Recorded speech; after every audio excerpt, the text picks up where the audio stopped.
மார்கழியில் அனைவரையும் மீண்டும் சந்திப்பதில் மகிழ்ச்சி அடைகிறோம். இந்த முறை ஆதிசங்கரர் அருளிய 33 ஸ்லோகங்கள் கொண்ட சுப்பிரமணிய புஜங்கத்தை வண்ணக்கோலத்தின் மூலம் விளக்க முயற்சி செய்துள்ளோம். இந்த ஸ்லோகத்தை நமக்கு அருளியதன் பின்னணியை காண்போம்.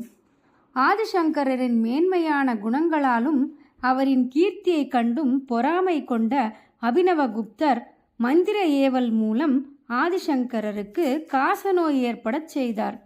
நோயின் தாக்கத்தால் மிகவும் துன்புற்ற ஆதிசங்கரரின் கனவில் தோன்றிய சிவபெருமான் அவரை ஜெயந்திபுரம் என்ற திருச்செந்தூர் சென்று அங்கே சூரனை வென்று ஜெய வடிவமாக விளங்கும் செந்தில்நாதனை வணங்கினால் அவர் நோய் விலகும் என கூறி மறைந்தார்.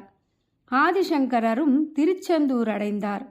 அங்கே ஆதிசேஷன் செந்திலாண்டவனை வழிபடுவதைக் கண்டு பாம்பு என்று பொருள்படும் புஜங்கம் என்ற யாப்பில் 33 ஸ்லோகங்களை பாடி முருகனை வணங்கி பன்னீர் இலை விபூதி பெற்று தன் நோய் நீங்க பெற்றார். பக்திரசம் சொட்ட சொட்ட அமைந்த இந்த சுப்பிரமணிய புஜங்க பாடல்கள் பாம்பு வளைந்து செல்வதைப் போல் ஏற்ற இறக்கங்களுடன் அமைந்துள்ளது. இத்தனை மகிமை பொருந்திய சுப்பிரமணிய புஜங்கத்தை கோலம் கூறும் சுப்பிரமணிய புஜங்கம் என்ற தலைப்பில் வண்ணக்கோலத்தின் மூலம் விளக்க முயற்சி செய்துள்ளோம்.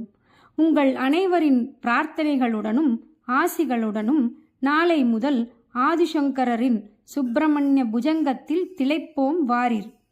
வெற்றிவேல் முருகனுக்கு ஹரஹரோஹரா. ஜெய ஜெய சங்கர ஹரஹர சங்கர.